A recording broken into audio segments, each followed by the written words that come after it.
परमात्मा को पाने की इच्छा नादानी है। पाया तो उस चीज को जाता है जो खोई हो।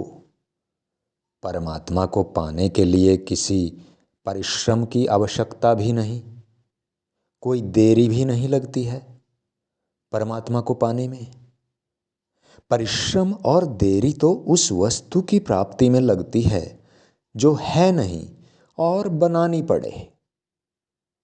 जो परमात्मा स्वतः स्वाभाविक विद्यमान है, उसकी प्राप्ति में परिश्रम और देरी कैसी? बस अपने विवेक से जानना है इस सत्य को कि परमात्मा के सिवाय और कोई सत्ता और कोई चीज है ही नहीं। परमात्मा की इच्छा करके भी हम अज्ञान को ही सत्ता देते हैं।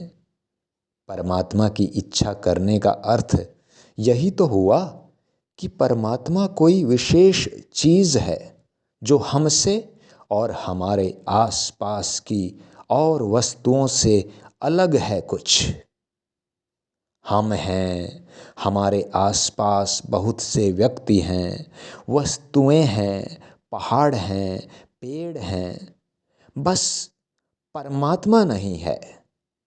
उसे पाने के लिए परिश्रम कर रहे हैं, अनेक युक्तियां साधना कर रहे हैं। यही तो नादानी है कि उस एक सत्ता के अतिरिक्त कुछ और है ही नहीं। तो क्या यह कहना उचित है कि हमें ये मिल गया, वह मिल गया, बस अब परमात्मा से मिलना है। यह देख लिया, वह देख लिया, बस अब परमात्मा को देखना है। क्या यह सब सोचना नादानी, नासमझी नहीं है? हमने मिलावट कर दी, हमने परमात्मा में मिलावट कर दी है और अब ढूंढते फिर रहे हैं परमात्मा को। अगर कुछ ना मिलाएं तो हम जीवन मुक्त ही हैं, तत्वज्ञ हैं, तत्व ही हैं। स्वामी राम सुखदास जी कहते हैं, कुछ भी मिलाएंगे तो बंध ही जाएंगे।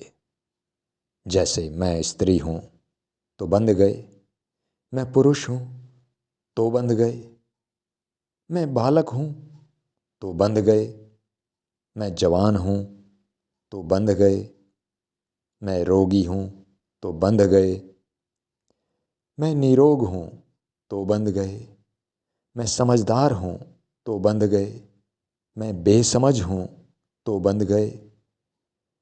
चिन्मय सत्ता के साथ कुछ भी मिलाना बंधन है और कुछ भी ना मिलाना मुक्ति है। चिन्मय सत्ता के सिवाय हमारा और कोई स्वरूप है ही नहीं। स्त्री, पुरुष, बालक, जवान, रोगी, निरोग, समझदार, बेसमझ, कुछ नहीं। और यही जान लेना तत्व ज्ञान है। इसी को ब्रह्म ज्ञान कहते हैं। कोई भले ही षट शास्त्र पढ़ ले, 18 पुराण पढ़ ले, 4 वेद पढ़ ले, हजारों वर्षों तक पढ़ाई कर ले, पर इससे बढ़कर कोई बात मिलेगी नहीं। इससे बढ़कर कोई बात है ही नहीं। मिले कहाँ से?